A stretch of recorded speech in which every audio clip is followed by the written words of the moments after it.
లోపల ఘటానికి దేవదత్తునికి దృశ్యత్వం చేత దృష్టత్వం చేత దేవదత్తుడు కుండను చూస్తున్నా అనుకో, దేవదత్తుడు ఏమయ్యాడు? ద్రష్ట అయ్యాడు. ఘటం ఏమైంది? దృశ్యమైంది. ఆ రెండిటికి ద్రష్ట రూపంలో ఎట్లాగైతే సిద్ధమైందో స్పష్టమైందా లేదా భేదం? కుండ వేరు దేవదత్తుడు వేరు అనేది భేదం సిద్ధమైందా లేదా? దేవదత్తుడు కుండను చూస్తూ ఉన్నాడు అన్నప్పుడు కుండ దృశ్యమైంది, దేవదత్తుడు ద్రష్ట అయ్యాడు. ఆ కుండ దేవదత్తుడు ఒకటయ్యారా వేరు వేరయ్యారా? అందువల్ల దృశ్యం వేరుగా ఉంటుంది, ద్రష్ట వేరుగా ఉంటుందని లోకంలో ఎట్లాగైతే ప్రసిద్ధమైందో అక్కడ ఏమైనా యుక్తి ఉందా? ఏ యుక్తిని చూసి అవి రెండు భేదం అనుకుంటున్నారు? నువ్వు యుక్తి లేఖనమే భేదంగా ఉందని అడిగావు కదా. ఇప్పుడు దేవదత్తుడు కుండను చూస్తున్నప్పుడు చూసేవాడు ద్రష్ట అయ్యాడు, చూడబడే దృశ్యమైనప్పుడు ఆ రెండు భేదం అనుకున్నప్పుడు ఏ యుక్తి చేత నువ్వు భేదం గ్రహించావు? అక్కడ కుండకున్న దేవదత్తుడికి అక్కడ ఏమైనా యుక్తి ఉందా? లేదా? యుక్తి లేకనే అక్కడ భేదం కనిపిస్తుందా లేదా? చూసే దృశ్యానికి, చూసే ద్రష్ట అయిన దేవదత్తునికి చూడబడే దృశ్యమైన కుండకి భేదం ఎట్లయితే ఏ యుక్తి లేకనే అనుభవానికి వస్తుందో అట్లాగే ఇక్కడ కూడా ఏ యుక్తి లేకపోయినప్పటికీ అనే దృశ్యానికి ద్రష్ట అయిన చిదాత్మకు భేదం ఉందనే మేం చెప్పగలుగుతాము అని చెబుతూ తత్వ విభాగ ఘటదేవదత్తయోర్ గ్రాహ్యగ్రాహకత్వేన స్ఫుటతరో విభాగ అంటే స్పష్టంగా ఉంది అక్కడ భేదము, అక్కడేం అస్పష్టంగా లేదు, ఎవరి దాన్ని కాదనం లేదు. అందుకొరకు ప్రసిద్ధో లోకేన తద ఇహాన్ అంకార తజ్ఞాత్రోహ విభాగ. లోకంలో ఎట్లాగైతే ప్రసిద్ధమైందో రెండు వేరు వేరని అట్లాగే ఇక్కడ అహంకారమును అహంకారాన్ని తెలుసుకునే చిన్మాత్ర కూడా వేరు అనే ప్రసిద్ధంగా స్ఫుటంగా కనిపిస్తోంది. ఇక్కడ యుక్తితో పని లేదు. లోకంలో రెండు ఎట్లాగైతే స్ఫుటంగా కనిపించినందువల్ల యుక్తితో పని లేదో ఇక్కడ కూడా ప్రసిద్ధంగా కనిపించినందువల్ల అందువల్ల విభాగో స్థితి ఇక్కడ కూడా భేదము అని చెప్తున్నాం. దేనికి? అహంకారాన్ని చూచుతున్న ఆ చిదాత్మకు అదేమో దృశ్యమైంది, చిదాత్మేమో ద్రష్ట అయ్యాడు. అందువల్ల ఇప్పుడు పూర్వపక్షవాదాన్ని ఉపసంహరిస్తూ తస్మాత్ అసాధ్వేతదభిహితమితి, నువ్వు చెప్పింది ఏదైతే ఉందో అది యుక్తమైంది కాదు, నువ్వు అహేతు వలన ఇది సిద్ధమవుతుందనేది ఏదైతే ఉందో సాధు అంటే ఇది అనుసరించవలసిన విషయము కాదు అనేదాన్ని అక్కడికి పూర్తి చేసేసాడు. ఎందుకంటే ప్రస్ఫుటంగా అవగాహనకు వచ్చే విషయమందు యుక్తితో పని లేదు అని లోక ప్రసిద్ధమైన మనకు ఉపమానం చెప్తుంది. కాబట్టి ఇక్కడ కూడా అంతే. అత్రోచ్యతే సిద్ధాంతవాది ఏదైతే ఉందో దాన్ని నిరాకరించి ఆ ఆక్షేప సమాధానం కూడా చెప్తూ దాహ్యదాహక ఏకత్ర యదా స్యాద్ వన్నిదారుణో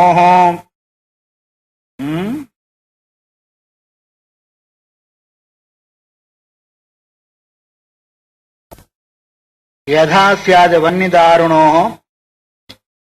జ్ఞేయ జ్ఞాతృకతైవం స్యాదహం జ్ఞాత్రో పరస్పరం. దాహ్యదాహకం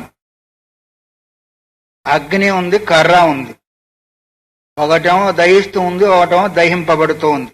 కర్ర దహింపబడుతుంది, అగ్ని దహిస్తూ ఉంది. కొయ్యకు ఏమో అగ్ని తగిలించాడు, దహించేది ఏంటిది? అగ్ని. దహింపబడేది ఏంటిది? కర్ర. కాబట్టి వాటికి ఏం బాగుంది? దాహ్యదాహక భావం ఉందా లేదా? ఒక చోటనే ఉంది కదా. దాహ్యదాహక భావము ఒక చోటనే వేరువేరుగా ఉన్నాయా? ఇక్కడ ఏం చెప్పాడంటే పూర్వ ప్రశ్న లోపల భేదం కనిపించినందువల్ల ఒక దగ్గర ఉండేదానికి వీల్లేదు, వేరువేరుగా ఉంటుంది అంటే ఇక కర్రను ఉపమానం తీసుకొని ఎట్లాగైతే కర్రను తగిలించే అగ్నికి దాహ్యదాహక భావం చేత ఏకత్ర ఎట్లాగైతే కలిసి ఉన్నాయో అలాగే మరి అహంకారమున కూడా చిదాత్మ కూడా అన్యోన్యము జ్ఞాతృభావం కూడా ఉంటుంది. దాహ్యదాహక భావం చేత అగ్ని కొయ్య ఒకే దగ్గర ఎట్లాగవుతున్నాయో జ్ఞేయ జ్ఞాతృభావం చేత అహంకారము చిదాత్మ కూడా కలిసే ఉంటాయి అనేదాన్ని ఇక్కడ గుర్తు చేశాడు. అర్థమైందా లేదా? ఈ రెండు ఒక దగ్గర ఎట్లా ఉంటాయి అని చెప్పినప్పుడు దాహ్యదాహ భావంతో అక్కడ ఎట్లా అవుతున్నాయో జ్ఞేయ జ్ఞాతృభావం చేత ఇవి రెండు ఒక దగ్గరే కలిసి ఉంటాయి అని చెప్పినప్పుడు ఏవం తావత్ అవిద్యోత్థస్యాంతకరణస్య బాహ్య విషయ నిమిత్త రూపావచ్ఛేదాయ అహం వృత్తి వ్యాప్రియతే. అందువల్ల బాహ్యములైన విషయాలు ఏవైతే ఉన్నాయో అవే నిమిత్తంగా కలిగిన ఆకారం కలిగిందై పరిచ్ఛిన్నమైనందువల్ల అహం వృత్తి బయటికి వచ్చి అది వ్యాప్తిని పొందుతుంది. తావద్ అవిద్యోక్తస్య అంతఃకరణస్య అవిద్యా నిర్మితమైన అంతఃకరణం యొక్క వృత్తి బాహ్య విషయాల నిమిత్తంగా చేసుకొని అది ఘటపటాది విషయాలను తెలుసుకుంటూ ఉంది. అహం వృత్తి వ్యాప్రియతే, అహం అనే వృత్తి అక్కడ వ్యాపిస్తుంది. బాహ్యమైన విషయాల ఏ నిమిత్తంగా ఉన్నాయి, బాహ్యంలో విషయాలు లేకపోతే అక్కడ వృత్తి వచ్చే అవకాశము లేదు. అందుకొరకు అక్కడ అహం అంటే నేను అనే వృత్తి ఉత్పన్నమైంది. అంతఃకరణము దేని ద్వారా పుట్టింది? అది అజ్ఞానం చేత కదా. అందువల్ల ఆ అంతఃకరణం ఎప్పుడైతే బాహ్యములైన శబ్దాది విషయాలపైకి వచ్చేసిందో దాంతో సంబంధం ఉన్నప్పుడు ఆ విషయాకారంగా పరిణమించినందువల్ల ఆ అంతఃకరణం ఎప్పుడైతే శబ్దాది విషయాల ద్వారా అనుకుందో అప్పుడు అహం అనే వృత్తి కూడా పుడుతూ ఉంది. అంటే ఘటపటాదులను నేను తెలుసుకుంటున్నాను, అహం జానామి అనే వృత్తి పుట్టిందా లేదా? ఘటమహం జానామి వృత్తి పుట్టక ముందు అహం అనేది లేదు. ఎప్పుడైతే వృత్తి పుట్టిందో అహం అని వచ్చేసింది. తర్వాత మళ్ళీ ఇంకేం వృత్తి పుట్టింది? మమ అని వచ్చింది, అవి నావి అని. ఇప్పుడు వృత్తి ద్వారా రెండు పుట్టింది, ఒకటి అహం పుట్టింది, రెండోది మమ అనే పుట్టింది. అంటే ఈ రెండింటికి కూడా సాక్షిగా ఉంది చైతన్యం. అహం వృత్తికి సాక్షిగా ఉంది, ఘటాది విషయ వృత్తికి కూడా మమ అనే వృత్తికి కూడా సాక్షిగానే ఉంది. అందువల్ల బాహ్య విషయ నిమిత్త రూపావచ్ఛేదాయ అహం వృత్తి వ్యాప్రియతే. బాహ్య వృత్తులను వేరు చేసే నిమిత్తమై ఏం చేసింది? అహం అనే వృత్తి ఉత్పన్నమైంది. మరి అంతఃకరణం ఏదైతే ఉందో అహం అనే వృత్తి పుట్టినందువల్ల మరి ఘటాది విషయాలు ఏమైనా ఎప్పుడు వేరైనాయా లేవా? వేరైనాయి. అప్పుడు అంతఃకరణం ఏ రకంగా మరి ప్రతీతినంతుందని చెప్పే విషయాన్ని అహం జానామి, ఘటాన్ని నేను తెలుసుకుంటున్నప్పుడు అప్పుడు ఘట వృత్తి ఏర్పడిందా, అహం వృత్తి ఏర్పడిందా? అహం వృత్తి ఏర్పడింది. అవచ్ఛిన్నం సత్కూటస్థ ప్రత్యేగాత్మోపాదానావబోధ రూపస్య అవ్యవధానతయ విషయభావం ప్రతిప్రద్యతే. అహంకార వృత్తి చేత పరిచ్ఛిన్నమైనందువల్ల నిర్వికారమైన ప్రత్యేగాత్మ ఏదైతే ఉందో చిదాభాస స్వరూపం సాక్షిగా ఉండి అవ్యవధానంగా విషయత్వాన్ని పొందుతుంది. అంతఃకరణం ఎప్పుడైతే అహం వృత్తితో కూడుకొని ఉంటుందో అప్పుడు జీవసాక్షి ఏమైంది? వ్యవధానమైందా, అవ్యవధానమైందా? అహంకార వృత్తి చైతన్యానికి అవ్యవధానం, ఘటాదులకు వ్యవధానం. ఇప్పుడు ఘటాదులకు చైతన్యానికి మధ్యలో ఏముంది? అహం వృత్తి ఉంది. అంటే వ్యవధానం ఒకటి ఉంది. మీకు మాకు మధ్యలో మైకి ఎట్లా ఏది వ్యవధానం ఉందో ఘటాదులకు చైతన్యానికి అహం వృత్తి అనేది ఒకటి వ్యవధానం ఉంది. అంటే అహం వృత్తి ద్వారా ఘటాదులు జ్ఞాతమైపోయి చైతన్యానికి అవగాహన అయినట్టుగా అవుతుంది. అంటే చైతన్యం లేకుండా అయ్యేదానికి లేదు. కాబట్టి అహం వృత్తి చేత పరిచ్ఛేదింపబడినది నిర్వికారమైన ప్రత్యేగాత్మ ఏ కారణంగా కలిగిన చిదాభాసుడు. ఎందుకంటే అంతఃకరణమందు ప్రతిబింబించిన చైతన్యం ద్వారానే అది గ్రాహ్యానికి వస్తుంది. కానీ ఆ చిదాభాసుడు లేకపోతే ఘటాదులంతా కూడా గ్రహింపబడే అవకాశము లేదు. అందుకొరకే ఇక్కడ ఏమంటున్నాడు? తయ అవచ్ఛిన్నం సత్, దేని చేత? అహం వృత్తి చేత అవిచ్ఛిన్నమైనందువల్ల కూటస్థ ప్రత్యేగాత్మ ఉపాదాన బోధ రూపస్య అవ్యవధానతయ విషయ భావం ప్రతిపద్యతే. చిదాభాస స్వరూపం సాక్షికి అవ్యవధానంగా విషయత్వాన్ని పొందుతున్నాడు. అంటే అంతఃకరణ వృత్తి అహం వృత్తితో కూడుకొని ఉన్నందువల్ల జీవసాక్షికి అవ్యవధానముగా గోచరిస్తుంటుంది. కాబట్టి కూటస్థ చైతన్యము అహం వృత్తితో కూడి అంతఃకరణమందు ప్రతిబింబిస్తుంది కదా. కూటస్థ చైతన్యము అహం వృత్తితో అంతఃకరణమందు ప్రతిబింబించినందువల్ల అంతవరకు అహం అనే వృత్తి రాదు. అంతఃకరణమందు ప్రతిబింబం లేనంత వరకు, ఎప్పుడు సుషుప్తిలో అంతఃకరణమందు కూటస్థ చైతన్యం యొక్క ప్రతిబింబం లేదు కాబట్టి వస్తు విషయ గోచరం అక్కడ కావడం లేదు. అహం వృత్తి ద్వారా ఎప్పుడైతే అంతఃకరణమందు కూటస్థ చైతన్యం యొక్క ఆభాస చైతన్యం ఎప్పుడైతే మనకు అక్కడ ప్రతిబింబిస్తుందో అప్పుడు మాత్రమే జీవసాక్షి అని. అలాంటి జీవసాక్షికి అహం వృత్తి గోచరించి ఆ ఆకారంతోనే ప్రతీయం అవుతూ ఉంటుంది. కాబట్టి అంతఃకరణ ద్వారా సాక్షి చైతన్యమునకు ఘటాదులు వలె కూడా కేవల సాక్షి చైతన్యానికి ద్వారానే ప్రకాశిస్తున్నాయి అనే దానికి అవకాశం లేదు. అహం వృత్తి ద్వారా ఘటపటాదులు ప్రకాశిస్తూ ఉన్నాయి. అది వ్యవధానం చేత. మరి అహం వృత్తి ఏమో సాక్షాత్తుగా ప్రకాశిస్తుంది. అందుకని ఇక్కడ ప్రత్యేగాత్మ ఉపాదాన అవబోధ రూపస్య అవ్యవధానతయ విషయభావం ప్రతిపద్యత. అర్థమైందా? అర్థం కాదు. ఎందుకంటే మధ్యలో చిదాభాసుడికి చైతన్యానికి అహం వృత్తి సాక్షాత్ విషయము అనేది గుర్తుపెట్టుకోండి. ఈరోజు అంత విక్షేపానికి వచ్చిన టైం కూడా అయిపోయిందండి. శివ సమారంభాం శంకరాచార్య మధ్యమాం అస్మదాచార్య పర్యంతాం వందే గురు పరంపరాం.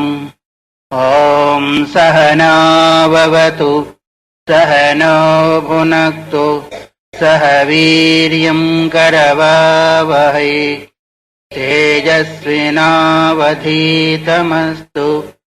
మా విద్విషావహై. ఓం శాంతి శాంతి శాంతి. హరి ఓం.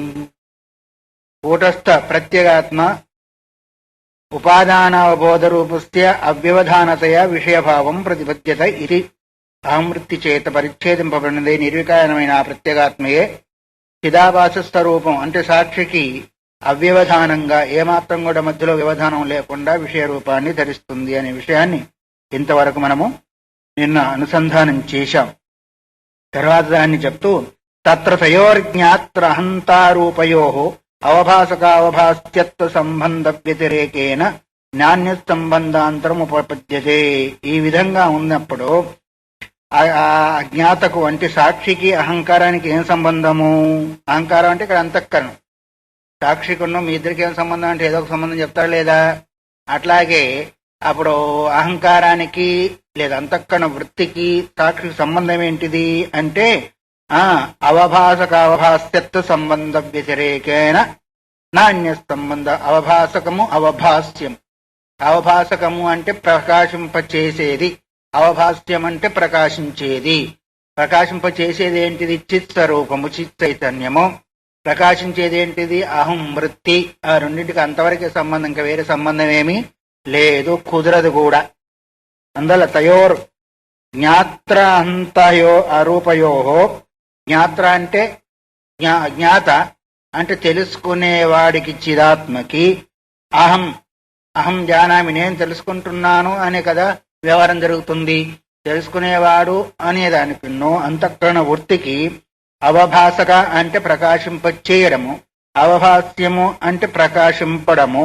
ఈ రెండు సంబంధం వ్యతిరేకాన్ని ఈ సంబంధం తప్ప నాణ్య సంబంధాంతరం ఉపపద్యతే. వేరే సంబంధం అనేది కుదరనే కుదరదు. ఎందుకు కుదరదు అంటే ఆ అవకాశమే లేదు. చైతన్యమేమో తెలుసుకునేది ప్రకాశ స్వరూపమైంది, అహం వృత్యము జడమైంది. ఆ వృత్తి అందు చైతన్యము ప్రతిబింబించినప్పుడు మాత్రమే అక్కడ వృత్తి వ్యవహారానికి వస్తుంది, కానీ లేకపోతే వచ్చే అవకాశం లేదు. అందులో స్వతప్రకాశమైనందువల్ల అదేమో ప్రకాశకమైంది, పరత ప్రకాశమైనందువల్ల ప్రకాశమైంది అహం వృత్తి. ఇప్పుడు ఈ రెండింటికి సంబంధం ఏంటిది? అవభాసక అవభాస్య సంబంధానికి భిన్నమైన సంబంధం ఇంకొకటి లేదు అనేదాన్ని అక్కడ గుర్తు చేశాడు. అందువల్ల అహం అని భాషిస్తుంది కావా, తర్వాత మమ నాది అని అనే ఉద్దేశం చేత అక్కడ భాషింపదు. ఎందుకంటే నేను అన్నప్పుడు నాది అనేది రాదు. ఎప్పుడైతే నేను అని అంటామో, ఇప్పుడు నేను చూస్తున్నాను అన్నాను. దేన్ని చూస్తున్నాను అంటే ఒక ఘటం పశ్యామి, కుండను చూస్తున్నాను, ఈ కుండ నాది అన్న. నేను చూస్తున్నాను అనుకున్నాను, ఈ కుండ నాది అనే దానికి తేడా ఉందా లేదా? అందుకొరకు అహం వృత్తి అంటే నేను అనేది వచ్చింది అక్కడ, అంతేను. కానీ నాది అనేది రాల. నాది అనేది ఎప్పుడు వస్తుంది అంటే దానికి భిన్నమైన సంబంధం ఏదన్నా ఉంటే నాది అని వస్తుంది, అప్పుడు షష్ఠి వచ్చేస్తుంది. అందువల్ల ఇక్కడ అహం అనేది ప్రకాశిస్తుంది మాత్రమే తప్ప నాది అని ఆత్మీయంగా ప్రకాశించడం. నాది అంటే అర్థమేమి? ఆత్మ సంబంధమే. తన సంబంధం అయితే కదా నాది అంటాడు. తన సంబంధం లేకపోతే ఎవరో అనుకుంటారు, ఎవరో అంటారు, వాళ్ళు అంటారు, నా అన్నారు కదా. అప్పుడు వాళ్ళు అంటారు కానీ నా అనరు. నా అనేది ఎప్పుడు వస్తుంది అంటే సంబంధం వచ్చినప్పుడు మాత్రమే నా అనేది వచ్చేస్తుంది. సంబంధం లేకపోతే నా అనేది రాదు. అయితే ఇప్పుడు అహం వృత్తికి మరి చిదాత్మకు నా అనే సంబంధం వచ్చిందా? నా అహంకారం అంటాడు ఎవడన్నా? అనడు. అహం నేను చూస్తున్నా అంటారు. అందువల్ల నాది అనే షష్ఠి సంబంధం రాలేదు. మరి ఏమొచ్చింది? అవభాస్య అవభాసక సంబంధం మాత్రం వచ్చింది. అవభాసకం అంటే ప్రకాశింపజేసేది, అవభాసం అంటే ప్రకాశింపజేసేది. అందువల్ల ఇక్కడ అహంతారూపంతో ఆత్మసాకృత్వ అహం కంచుకం పరిధాయ ఉపకార్యత్వోపకారకత్వ క్షమ సన్ బాహ్య విషయేన ఉపకారిణ అపకారిణ ఆత్మీయం సంబంధం ప్రతిబద్ధతే. మరి నాది అనే సంబంధం ఎప్పుడు ఏర్పడుతుంది? ఇప్పుడు నేను అనే సంబంధం మాత్రమే ఏర్పడింది. నాది అనే సంబంధం కూడా ఒకటి ఉందా లేదా అంటే చెప్తున్నాడు. అహంతారూపంతో ఆత్మసాత్ కృత్వ అహంకారము తన అధీనముగా చేసుకున్నాడు. ఆత్మసాత్ కృత్వ అంటే తన అధీనంలో చేసుకొని అంతఃకరణ అంకంచుకం పరిదాయ అంతఃకరణ చొక్కాను ధరించాడు. ఏ చొక్కాను ధరిస్తే ఆ చొక్కాను వారిగానే వ్యవహరింపబడతారా లేదా? ప్రపంచానికి ఇప్పుడు మనం ఎలాంటి అద్దాలు పెట్టుకుంటే ప్రపంచము అలాగనే కనిపిస్తుంది, ఇంకో రకం కనిపిస్తుందా? అయితే ఇప్పుడు చిదాత్మ ఏం చేసుకున్నాడు? అంతఃకరణ చొక్కాను ధరించుకున్నాడు. ధరించుకున్నంత అహం కంచుకం కంచుకం అంటే చొక్కా పరిధాయ ఉపకారిత్వ ఉపకారకత్వ క్షమస్సన్ బాహ్య విషయన ఉపకారణ అపకారణ ఆత్మీయం. తొడుక్కొని ఏం చేస్తున్నాడు? ప్రత్యేగాత్మ ఉపకరించేదానికి ఉపకరించకుండా ఉండేదానికి సమర్థుడై ఉండి బాహ్య విషయాలతో గాని బాహ్య విషయాలలో ఉపకార అపకారాన్ని గుర్తుపెట్టుకొని నాది అని సంబంధం పెట్టుకున్నాడు. మధ్యలో కంచుకం ఏంటిది? అంతఃకరణం. అంతఃకరణానికి సంబంధించినవి అవి పడపటాదులంతా కూడా. అవి ఉపకారం కావచ్చు, అపకారం కావచ్చు, రెండు రకాలుగా ఉన్నాయి. కానీ నేను అనే అహం వృత్తి ద్వారా నాది అనే అహం వృత్తి ఏమొచ్చేసింది? అప్పుడు మధ్యలో అంతఃకరణమైనది వచ్చినప్పుడు నాది అని వచ్చింది. అంతఃకరణం రాకపోతే నాది అనే వ్యవహారం అక్కడ ఉండదు. ఎందుకు ఉండదు అంటే అది చాలా దూరం చైతన్యానికి, మధ్యలో వ్యవధానం ఉంది కాబట్టి నా అనే దానికి లేదు. అందువల్ల అంతఃకరణాన్ని మధ్యలో పెట్టుకున్నందువల్ల తాను ఉపకరింపబడుదానికి ఉపకరింపబడే పోయేదానికి కూడా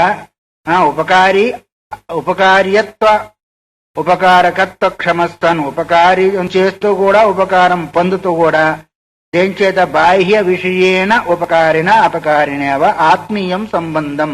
తన సంబంధం ఆత్మీయ ఆత్మీయులు అంటే అర్థం ఏంటిది? అత్యంత దగ్గర సంబంధులు అంటే ఆత్మీయం అంటాం. అందువలన ఈ అంతఃకరణాన్ని దగ్గర పెట్టుకొని వాటిని ఆత్మీయ సంబంధంగా ప్రతివాసం చేసుకుంటున్నాడు. అంటే స్వస్వామి సంబంధ రూపంలో పొందుతున్నాడు. బాహ్య విషయంతో గాని మరి ఏ రూపము? విశ్వం పశ్యతి కార్యకారణతయ స్వస్వామి సంబంధత శిష్యాచార్యతయా తదేవ పుత్రపుత్రాధ్యాత్మనా వేద తస్మై శ్రీ గురుమూర్తి అనే మన దక్షిణామూర్తి వచ్చినప్పుడు స్వస్వామి సంబంధత స్వామిత్వం ఎప్పుడు వచ్చేసింది అంటే అంతఃకరణం ద్వారా స్వామిత్వం వచ్చిందే గాని అంతఃకరణ మధ్యస్థం లేకపోతే స్వామిత్వం దానికి రాదు. అది ఉపకారిత్వం వచ్చింది, అపకారిత్వం కూడా వచ్చింది. ఎందువల్ల సంబంధం పెట్టుకున్న ఉపకారిత్వం ఏంటిది? సుఖరూపం అయితే ఉపకారిత్వము, దుఃఖ రూపం అయితే అపకారిత్వము. అందువల్ల ఈ ఉపకారిత్వ అపకారిత్వ సంబంధము అంతఃకరణం లేకపోతే వచ్చే అవకాశము లేదు. స్వస్వామి సంబత్వం కూడా ఆ రూపం చేతనే వస్తుంది. కానీ మరి అక్కడ అహం వృత్తికి సంబంధం ఏంటిది? అవభాస్య అవభాసకత్వ సంబంధమే కానీ అక్కడ ఉపకారిత్వ సంబంధం లేదు. అహం అని అన్నప్పుడు అహం అంటే చిదాత్మ అయింది, అహం అంటే అహంకార వృత్తి అయింది. ఆ అహం అన్నప్పుడు చిదాత్మను బోధిస్తుందా అహం వృత్తిని బోధిస్తుంది అంటే అహం వృత్తినే బోధించినప్పటికీ చిదాత్మ ప్రకాశం లేకుండా అహం వృత్తి వెలువడే అవకాశం లేదు. కాబట్టి అక్కడ సంబంధము అవభాసకత్వ సంబంధమే తప్ప వేరే సంబంధం లేదు. ఇక్కడ ఉపకారిత్వ అపకారిత్వ సంబంధం కూడా వచ్చింది అంతఃకరణం ఉన్న చేత. ఇది కటపటాది విషయాల దగ్గర. అర్థమైంది కదా? కాలేదా? అర్థమైంది. అందువల్ల మరి అంతఃకరణము తన యందు ఆరోపించుకొని ఆ అంతఃకరణంలో పరిచ్ఛిన్నత్వ ధర్మాలు కూడా ఉన్నాయా లేవా? ఘటాది విషయాలకు సంబంధించిన వాని చేత ఉపకారం అపకారం ఉన్నాయి. ఆ ఉపకారం అపకారం దేనికి? అంతఃకరణానికే కానీ చైతన్యానికి కావు వాస్తవికంగా. కావున ఘటాది విషయాలు తనవని అభిమానించిన వానికి తాను స్వామినని తనకు తన స్వత్తు అనే ఉద్దేశం చేత భావిస్తున్నారు. కాబట్టి ఇప్పుడు స్వస్వామి భావ సంబంధం ఏదైతే ఉందో ఘటాది విషయాలకు తాను వాటికి స్వామి అయి ఉన్నాడు. ఆ వస్తువులు తనవి, దానికి స్వామినై ఉన్నాను అనే సంబంధము వచ్చింది. ఎప్పుడు? అంతఃకరణము వృత్తిగా సంబంధం పొందినందువల్ల. ఇటు కాబట్టి ఈ స్వస్వామి సంబంధం చేత ఘటాది విషయాలకు ఎప్పుడైతే చిదాత్మ కలిగి ఉన్నందువల్ల అప్పుడేమంటున్నాడు? మమ అంటున్నాడు. ఆ సంబంధం ఎప్పుడైతే వచ్చిందో మమ నాది అనే సంబంధం వచ్చింది. అప్పటికేమో మొదలేమో నేను, ఇప్పుడు నాది. అంటే అప్పుడు ఈ రెండిటి చేత జీవుడు బద్ధుడై ఉన్నాడు. అమ్మమా నేను నాది నాకు అనే భావం చేత. కాబట్టి ఆత్మీయము ఎప్పుడైతే కనిపిస్తుందో అప్పుడే అహమనే వస్తుంది. గాని ఆత్మీయత లేకపోతే అందువల్ల అంతఃకరణ ప్రత్యేగాత్మలకు ప్రకాశకత్వ సంబంధం మాత్రమే ఉన్నది. గాని మళ్ళీ అక్కడ బయటి విషయాలకు మాత్రము స్వస్వామి సంబంధం కలిగి ఉంది. అంతఃకరణానికి ఆత్మకేమో ప్రకాశ భావ సంబంధం, ఘటాది విషయాల దగ్గరనేమో స్వస్వామి సంబంధము. ఇక్కడ నేను అంటున్నాడు, అక్కడేమో నాది అంటున్నాడు. ఈ రెండు వృత్తుల ద్వారా మనకు అవగాహన ఏంటి అంటే ఒకదాని నిమిత్తం చేసుకున్నప్పుడు మాత్రమే మమ అని వస్తుంది. గాని నిమిత్తం లేకపోతే మమ అనేది రాదు. కేవలం తానుగానే ఉండిపోతాడు అని ఇక్కడ ఆత్మాత్మీయ సంబంధం ప్రతిపద్యతే అని. అప్పుడు మమకారం అనేది తదభిధీయత ఇది. ఈ అర్థాన్ని ఇంకో రకంగా చెబుతూ ఉన్నారు. ఇప్పుడు ఏదైతే మనకు వాక్యం ద్వారా చెప్పారో దాన్ని ఇంకో రకంగా సులువుగా అర్థమయ్యేదాని కొరకు ఇదం జ్ఞానదు భవే జ్ఞాతుర్ మమ జ్ఞానం తదాహమః అజ్ఞానోపాధినేతం స్యాత్ విక్రియా అతో అహమో మమ. ఇదం జ్ఞానం భవేత్ అంటే సాక్షి చైతన్యానికి ఇదం అంటే ఇదే అనే జ్ఞానము అవుతుంది. అంటే ఈ వస్తువు ఫలానా ఇదం అంటే ఏం చెప్పాము? తనకంటే భిన్నమైన దాన్ని ఇదం అనేది చెప్పబడతా గాని తనకంటే భిన్నం కాని దాన్ని ఇదం అని చెప్పాము. ఏమని చెప్తాము? అహం అని చెప్తాం, నేనని చెప్తాం గాని ఇది అని చెప్పాము. ఎప్పుడో ఇది అనే శబ్దం వచ్చినప్పటికీ అది తనకంటే భిన్నత్వాన్ని గోచరింపజేస్తుంది కానీ తనను గోచరింపజేయదు. కాబట్టి సాక్షి చైతన్యానికి ఇది అనే జ్ఞానం కలుగుతుంది. కాబట్టి అట్లాగే అంతఃకరణానికి మమ అనే జ్ఞానం కూడా కలుగుతుంది. అంతఃకరణకి మమ అనే జ్ఞానం ఎప్పుడు కలుగుతుంది అంటే దాని యందు ఏంటిది అభిమాన కారణం చేత. అందువల్ల అజ్ఞానమే ఉపాధిగా కలిగిన చిదాభాసం చేత ఇదమనే జ్ఞానం ఎప్పుడైతే కలుగుతుందో ఆ తర్వాత అహమత్వానికి మమ అనే వికారం కూడా కలుగుతుంది. ఇప్పుడు ఇదమనే జ్ఞానం ఎప్పుడు కలిగింది? అజ్ఞానం చేత ఇదమనే జ్ఞానం కలిగింది. అంతఃకరణ సంబంధం చేత మమ అనే జ్ఞానం కలిగింది. అందుకొరకే ఇదం జ్ఞానం భవేది జ్ఞాతు మమ. జ్ఞాత అంటే తెలుసుకునేవాడికేమో మమ జ్ఞానం. మమ తెలుసుకునేవాడేవాడు అంతఃకరణ వృత్తి తెలుసుకునేది. ఆ అంతఃకరణ వృత్తికేమో మమ జ్ఞానం కలిగింది. తదా అహమహ అజ్ఞానోపాధినేదం. అహం అనే జ్ఞానం ఏం చేయగలిగింది? తర్వాత అజ్ఞాన ఉపాధి కారణం చేత ఈ అహం అనే భావం కూడా కలుగుతుంది. అర్థమైందా లేదా? కాలేదు. అహమర్థానికి అహం అనే అనుభావం వికారం ఎప్పుడు కలుగుతుంది? అహంకార మాత్రంగా ఉండే సాక్షికి ఇదం అని కలిగింది. ఒక మాటగా అర్థం చేసుకోండి. అహంకార విశిష్టమైన సాక్షికి ఇదం అనే భావన అజ్ఞానం చేత కలిగింది. అదే రకంగా అహం అనే జ్ఞానం ఎప్పుడు కలుగుతుంది? అది కూడా అజ్ఞానం చేతనే కలుగుతుంది. అహం అనేది కూడా. ఈ ఇదం అనే జ్ఞానము అజ్ఞానోపతి చేత కలిగినందువల్ల మమ అనే జ్ఞానం ఎప్పుడు కలుగుతుంది? అహంకారం యొక్క వికారం చేత కలుగుతూ ఉంటుంది. అహంకారం యొక్క వికారం చేత కలుగుతుంది. అందువల్ల సాక్షి చైతన్యము అవ్యవహితంగా ప్రకాశింపబడినప్పుడేమో అహం, వ్యవహితంగా ప్రకాశింపజేసినప్పుడేమో మమ అనుకోండి. అవ్యవహితంగా సాక్షాత్తుగా అహం ఉంటుంది కాబట్టి దాన్ని ప్రకాశింపజేస్తుంది. అంతఃకరణం వ్యవధానం వచ్చినందువల్ల ఘటపటాదులంతా కూడా వ్యవధానం చేత ప్రకాశింపబడుతుంది కాబట్టి మమ అని వచ్చేస్తుంది. సాక్షాత్తుగా ప్రకాశింపజేసినప్పుడేమో అహం వృత్తి వస్తుంది, పరంపరగా ప్రకాశింపజేసినప్పుడేమో మమ అనే భావన వచ్చేస్తుంది. అందువల్ల సాక్షి చైతన్యమే అంతఃకరణ తాదాత్మ్యం చేత ఏంది ఘటాది విషయాలతో సంబంధించినప్పుడు మాత్రము దాన్ని ఉపకారాపకారాన్ని పొందుతున్నందువల్ల అంతఃకరణం ద్వారా ఆభాస చైతన్యానికి వచ్చినట్టుగా భావిస్తున్నాం కాబట్టి ఏంటి ఉపకారాపకారాదులంతా కూడా మమ అనే భావం అక్కడ వస్తుంది. అందువల్ల ఒకే మాటలు చెప్పుకోవాలంటే సాక్షాత్తుగా ప్రకాశింపజేసినప్పుడు అహంకారానికం అహం అనే వస్తుంది, పరంపరగా ప్రకాశింపజేసినందువల్ల ఉపకార అపకార దృష్టి పెట్టుకొని మమ అనే భావన కలుగుతుంది అని. అందుకొరకే ఇదం జ్ఞానం భవేతు జ్ఞాతుర్ మమ జ్ఞానం. ఇదం జ్ఞానం అనే భవేద జ్ఞానం ఎట్లా కలుగుతుంది అంటే అజ్ఞానోపాధిన. తర్వాత మమ అహమహ అంటే మమ జ్ఞానమేమో ఉపాధినేదం అది విక్రియాతో అహమో మమ. ఆ అహముకే మమ అనే జ్ఞానము ఆ ఉపాధి చేతనే విక్రియ వికారాన్ని పొందినప్పుడు ఏ వికార అహంకారం అనేది వికారం వికారంగా పొందడం అంటే అర్థమేమి? విషయాకారం కావడమే వికారము. అందువల్ల ఈ వికారం పొందినప్పుడేమో ఒక మాటలో చెప్పుకోవాలంటే అహంగా ఉన్నప్పుడేమో సాక్షికి సాక్షాత్ విషయమైంది. అహము ఘటాకారాది విషయాకారం పొందినప్పుడేమో మమ జ్ఞానం అహంకారానికి ఏర్పడింది, దాని ద్వారానే చిదాత్మకు ఉపకారాపకారాదులు ఉన్నట్టుగా భాషిస్తున్నాయి. కాబట్టి సాక్షాత్గానేమో ఒక భావమైంది, పరంపరంగానే ఒక భావము, సాక్షాత్మను మమ అహంభావమైంది, పరంపరగానేమో మమ జ్ఞానము కలిగింది. మమ అనే వ్యవహారం కలిగింది, జ్ఞానం కాదు. అందువల్ల ఇక్కడ కేవల అజ్ఞానోపాధి చేతనేమో